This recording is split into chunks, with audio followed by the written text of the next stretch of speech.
بسم اللہ الرحمن الرحیم۔ السلام علیکم۔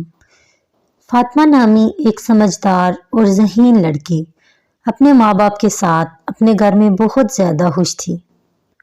چونکہ وہ اپنے ماں باپ کی اکلوتی اولاد تھی، اس لیے بہت لاڈلی بھی تھی، لیکن اس نے اپنے ماں باپ کے لاڈ کا کبھی غلط فائدہ نہ اٹھایا۔ اپنے ماں باپ کا ہر حکم سر آنکھوں پر رکھا، اپنے باپ کی آنکھوں کا تارا تھی۔ ان لوگوں کی زندگی بہت خوشحال بسر ہو رہی تھی۔ فاطمہ کے والد نے اپنے گھر والوں کے خلاف جا کے امینہ، جو کہ فاطمہ کی ماں ہے، سے شادی کی۔ اس لیے خالد، فاطمہ کے والد، سے اس کے رشتہ داروں نے تمام تعلقات توڑ دیے۔ امینہ کا بھی اس دنیا میں کوئی بھی نہیں تھا۔ وہ غریب لڑکی تھی جو اپنی بیوہ ماں کے ساتھ رہتی تھی۔ گھر کے پاس ایک اسکول میں ٹیچر تھی۔ بہت مشکل سے ان کی گزر بسر ہوتی تھی۔ خالد کی ملاقات امینہ کے ساتھ اتفاقیہ ہوئی اور پھر خالد کو امینہ پسند آ گئی۔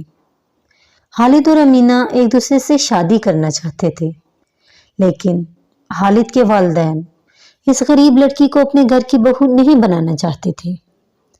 اس لیے اس نے جب زور زبردستی کی تو خالد کے والد نے اسے اپنی جائیداد سے آگ کر دیا اور گھر سے نکال دیا۔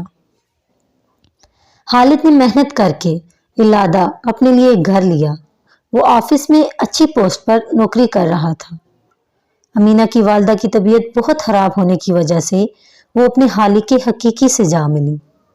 اس طرح امینہ اور خالد کا سادگی سے نکاح ہو گیا۔ امینہ نے کبھی بھی خالد سے کسی بات کا شکوہ نہ کیا اور ان دونوں نے مل کے جدوجہد کی اور اپنی زندگی کو خوشحال بنایا۔ اس کے بعد اللہ نے انہیں ایک بیٹی فاطمہ دی، جس کے ساتھ ان کی زندگی بہت اچھی بسر ہو رہی تھی۔ فاطمہ چونکہ 17 سال کی ہو چکی تھی، FA کے امتحانات ہو رہے تھے۔ فاطمہ نے باپ کو بولا کہ جب میرا رزلٹ آئے گا مجھے پارٹی چاہیے، کیونکہ فاطمہ کے والد کی تو دنیا ہی فاطمہ تھی۔ اس لیے انہوں نے فوراً مان لیا۔ جس دن فاطمہ کا رزلٹ آیا، وہ چاہتے تھے کہ گھر جا کر اپنی بیٹی کے لیے پارٹی کا انعقاد کریں، لیکن خدا کے فیصلوں کے آگے کس کی چلتی ہے۔ فاطمہ کے والد کا ایک روڈ ایکسیڈنٹ میں انتقال ہو گیا۔ جب یہ خبر فاطمہ کی والدہ کو ملی تو امینہ کو بھی ہارٹ اٹیک ہو گیا اور اس طرح فاطمہ ایک ہی دن میں یتیم اور بن ماں کی بچی بن گئی۔ کیونکہ فاطمہ کے والد اچھا خاصا کماتے تھے، ملٹی نیشنل کمپنی میں ایک اچھی پوسٹ پر تھے، تو فاطمہ کے والد کے نام بہت پیسہ اکٹھا تھا۔ فاطمہ کے تایا نے ایک ترکیب سوچی اور اپنے بیٹے زاہد کا نکاح فاطمہ کے ساتھ کر دیا اور اس کو اپنی بہو بنا کر اس گھر میں لے آئے۔